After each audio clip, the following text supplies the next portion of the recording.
Hey. Give it up.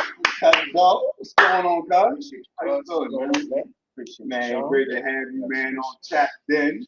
Tapped In's first guest. Yes. No, wouldn't have it any other way. Yeah. Thank That's you. what's up. That's what's up, man. So yeah, you got the honor. You got the honor of being our first guest. And what better way to have a guest than somebody who's doing something that's giving back to the community. Yes. Because we all about community. We all about family, and leaving our communities better than what we found it. And so, when we thought of a guest, we couldn't think of anybody better than you who's doing something locally, and has a great story behind it. So, like for the people that's out there watching, can you tell us a little bit about how Summertime Suit Up started? Well, we came up with it together, my cousin Troy and myself.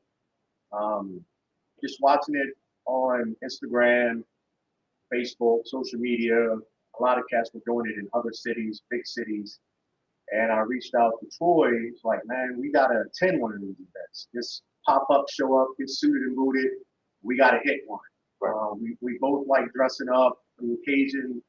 And I'm a firm believer in when you dress good, you feel good. That's just how I feel. So Troy was like, I think we know enough people, we can pull this off ourselves. Instead of traveling to the city, we can do it here locally.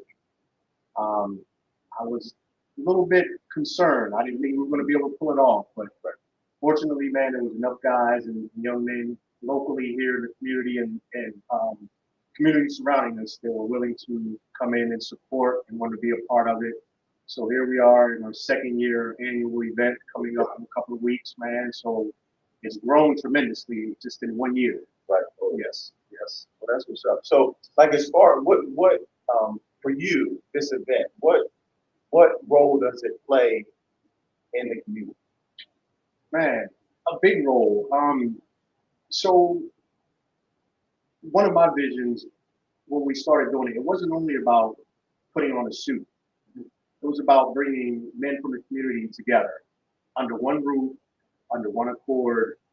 And also, everyone that I spoke to, I'm asking them to bring their kids, their sons, their neighbor, their little nephew. If it's a young gentleman big enough to put a suit on and he can walk, bring them out to the event. Right. From where we're from, man, we didn't have older men and gentlemen to show us how to carry ourselves. So a lot of the culture now, and some of the young ones now, man, a lot of them think it's cool to walk pants around your butt. So all that stuff, man. So we're just trying to bring something different with a little bit of style and class and show the young men how to carry themselves. Not necessarily saying you have to have on a suit, but just dress presentable. Right. Just have that confidence. Yes. And that's the key factor, man. When you dress up, like you say, you feel good, you have confidence, and then when you put that confidence in a room with that type of energy, with a whole bunch, of men, from all walks of life, man, all got something to share, come from different paths, but man, it's almost like we're in uniform. Dressed up, looking good, and we're portrayed in a positive light. Right. So lots of times, we live in a visual society where within the first few seconds you can look at somebody and you make a judgment on. But that day, whether we stop into the store, whether we're on our way, and they look and say, "Oh, man, he's going somewhere. He's going," Right. Yeah. And I would say, even from my perspective in my job and what I do, I work in field in real estate. And when I got into real estate, I was young, and so I was one of the very few people who dressed up in a shirt and a tie every day, right? And it was because, one, I wanted to feel good about myself, but two, I wanted people to take me because I look young. I wanted people to take me seriously, right? And then the other thing is when you dress like that and you're working in a professional environment, you feel like you gotta make things happen. You gotta do things, right? And then so slowly you start to build your business. Then you start to get involved in the community. Now people recognize you and see you.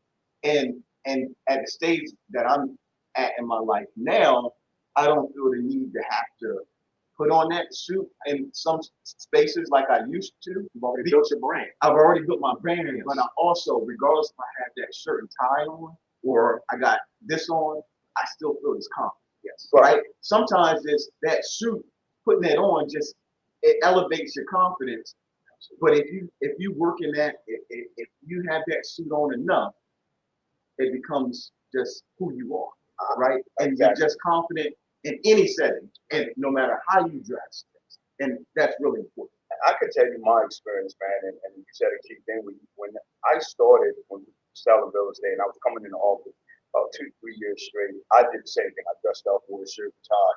But from my experience, from where I was coming from, I had to. It's like if I wanted to walk up to you in the Food Line parking lot and give you a business card, and I tried that in my street apparel, you locking, rolling your windows up, locking your door. Right. You know what I mean? And it's like, yo, this is not getting me anywhere. So if I want to market myself, put myself out here, I got to, tuck my shirt in, I got to put my tie on. And, it's different. Some of our counterparts don't have to do it. Right. But we have to do that just to be taken serious. That's just getting you in the door. Right. But then it's what you know after that. Right. Right. So, Yeah, for sure. And it's something that we got away from, just being, guy. You think about it back in, it was how fly can you be? And so that's really important. So that, like, a follow-up question to that, it's grown, the last, this being the second year. What's you guys' vision for moving forward? What type of things would you like to be able to, for this event, to produce maybe throughout the year? I know I talked to you in the past. I know one of your goals for this year was to give out scholarships. yes. So like, what other things would you like to be able to do moving forward? And first, I would like to give a shout out to Robin Priest. She's one of the donators, Penn State alumni, man, who made it possible for us to even give out these college scholarship fund checks.